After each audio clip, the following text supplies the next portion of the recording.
I've covered a lot of Dragon Ball Z games on this channel. Some good, some bad, but this might be the worst game I've ever played in the Dragon Ball Z series. Released in the early 2000s for the Game Boy Advance, Dragon Ball Z Taiketsu was North America's first shot at a portable DBZ fighting game. That should have been exciting, but don't get your hopes up. Now I'll be honest, this one's a bit personal. It's not a good game, but I did spend a fair amount of time playing it growing up. My brother and I would pass the GBA back and forth, mashing buttons like it was Budokai. And hey, when you're a kid, the box says Dragon Ball Z, that's all you really needed. So today, we're asking the big question. Is Taiketsu as bad as I remember, or somehow is it even worse? Well, let's dive into this bizarre, broken, and weirdly nostalgic world of Dragon Ball Z Taiketsu for the Game Boy Advance. This game was developed by none other than Webfoot Technologies. Yeah, those guys. The ones behind the Legacy of Goku trilogy. And look, credit where it's due.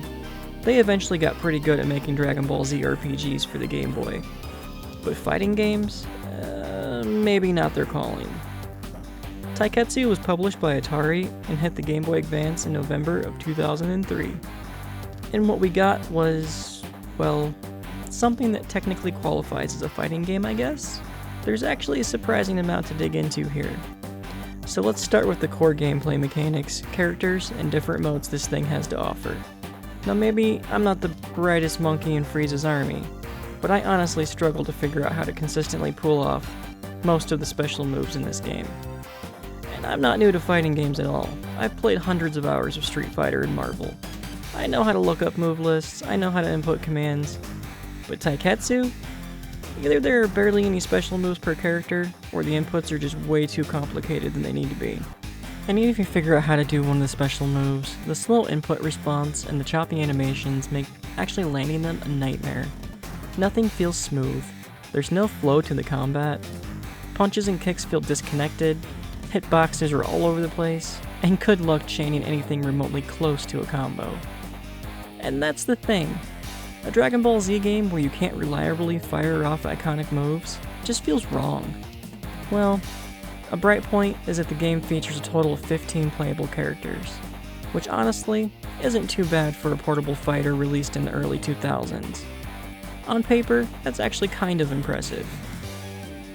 You've got your obvious headliners like Goku, Adult Gohan, Piccolo, Krillin, Vegeta, Future Trunks, and Android 18, which was actually a pretty refreshing pick at the time. But it doesn't stop there. Taiketsu goes deeper into the character pool with picks like Radix and Nappa, because every good Dragon Ball game needs plenty of Saiyans to play as. You've got Frieza in his first and final forms, and Perfect Cell and Perfect Cell, and there's Android 16 for all of you Terminator fans out there. And rounding it all out, we've got Gotenks and a Super Saiyan Broly, because his power is maximum. It's a decent lineup, diverse with a good selection, but trust me, the characters are not going to save this game. And just like the character roster, the stage selection is surprisingly solid at first glance. There are 10 stages in total, and they all pull from some iconic Dragon Ball Z locations. Kami House, because Roshi loves having violent guests over. There's Kami's Lookout. It's floaty, it's mystical, and all those squares make a circle. There's the Pendulum Room, a deep cut for all 5 fans out there that like anime filler. Snake Way, just don't fall off. Hell, it's obviously pretty hot down there. Don't mind the Blood Fountain. Orange Star City, not too much going on there. Wasteland, generic, but pretty iconic for Dragon Ball. There's Namek, the planet, not the race of people, mind you. You can fight inside Buu. Yep, just where I want to be. New Vegeta, also the planet, not the king or the prince. It's a pretty solid lineup of backdrops, honestly, and especially for a GBA game. You've got a good mix of classic spots and some deeper cuts, and seeing places like Snake Way or inside Buu with stages definitely earns a few nostalgia points.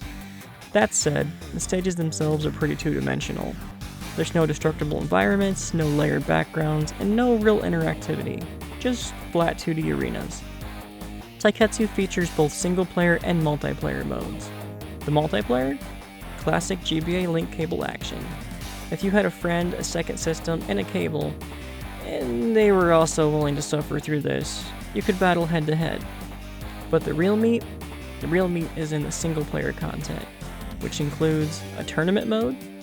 This is the main event. You fight your way through 7 randomly selected opponents, and if you make it out alive, you're treated to a very short story snippet for your chosen character. Well, there's also an endurance mode. This is your typical see how long you can last mode. No health regen, just fight after fight until you're knocked out. If you manage a pretty decent run, your score gets saved to the high score list. There's time challenge. This one's similar to tournament, but each fight is timed. You earn bonus points for beating enemies in under 30 seconds. Like endurance, your best run goes to the leaderboard. Then there's the sparring mode. This is basically a training mode. No pressure, just free practice for combos and specials. Assuming you can even figure out how to do any of them. Then there's endurance times 2. Just like regular endurance, but double the punishment. Twice as many enemies, no health refills, and still barely functioning controls. Good luck.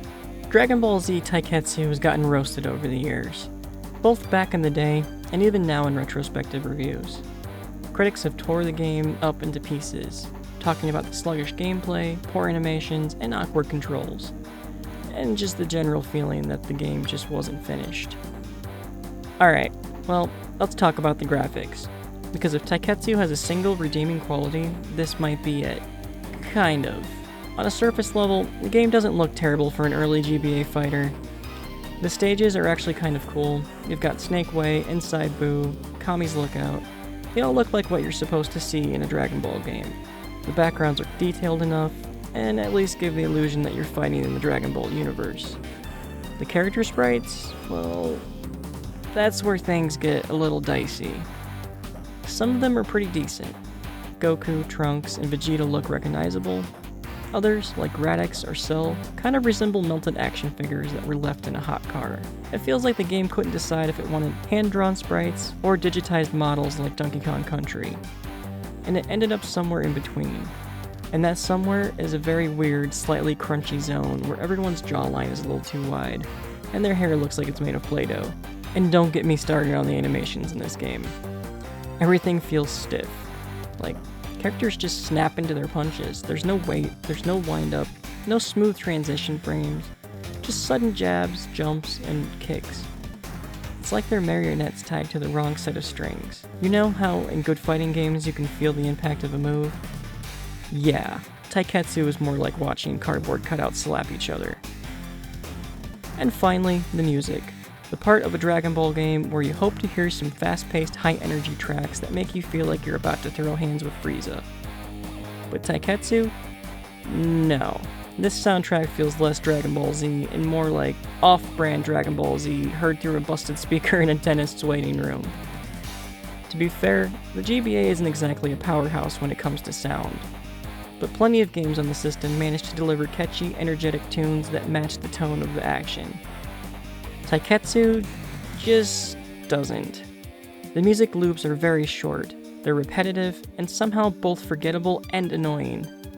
It's like they took a keyboard, mashed a few buttons, and said, yeah, that's brilliant. There's no real tension, there's no hype, it doesn't get your blood pumping like a Dragon Ball fighting game should. Instead, it kinda just exists. It's there, like a low-effort background hum trying its best not to be noticed. And honestly, mission accomplished in that aspect, completely unremarkable, which is one of the nicer things I can say about this game in total.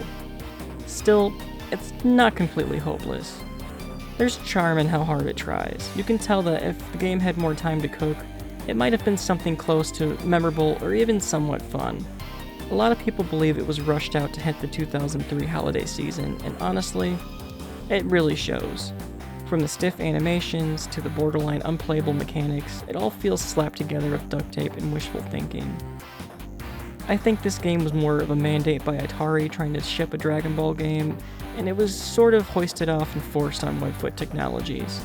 They were very much out of their element. Over the years, Taiketsu has earned the unfortunate reputation of being one of the worst Dragon Ball Z fighting games ever made. And while there are some contenders for that title, I definitely think this one takes the cake. And yet, and despite all of that, it was still a modest commercial success. The game managed to sell over 600,000 copies in America alone, with just 2 years. That's not bad, especially for a handheld anime tie-in with no real marketing push. But let's be honest, it didn't sell because it was good. It sold because Goku was on the cover, and it was in an era where that was just enough. Kids didn't care about gameplay quality, they saw a cover at the store, and they just wanted to shoot a Kamehameha like their favorite monkey boy. So, is Dragon Ball Z Taiketsu really as bad as people say? Yeah, it kinda is. It's clunky, it's awkward, and it completely fumbles what makes Dragon Ball fights fun in the first place. The controls are unresponsive, the special moves are borderline impossible to pull off, and the combat just feels empty. Even with a solid roster and some cool stages to pick from, it all falls apart once the match actually starts. And yet, I can't help but feel something for this game. I guess nostalgia is a powerful thing. I spent a lot of time with Taiketsu as a kid, passing it back and forth with my brother, thinking we were playing the coolest game ever, because hey, I had Goku on it, and that was all that mattered at the time. Looking back, yeah, it's as bad as people say, but those memories, I guess they're still good ones. And honestly, that's what matters most to me. I still have my original cartridge, worn label, and all. It might be a bad game, but I guess even a bad game can be decent if there's memories tied to it. These days, Taiketsu has a well-earned reputation as one of the worst Dragon Ball games ever made. But if you're curious, or maybe just want to relive a little piece of GBA history, you can grab a loose cartridge for just a couple of bucks. It's dirt cheap. And honestly, yeah, that's probably about the right price for it. Just don't say I didn't warn you. If you're really looking for a solid portable fighting game for Dragon Ball, do yourself a favor and check out the Supersonic Warriors series instead. Now that is how you do a handheld Dragon Ball Z fighting game right.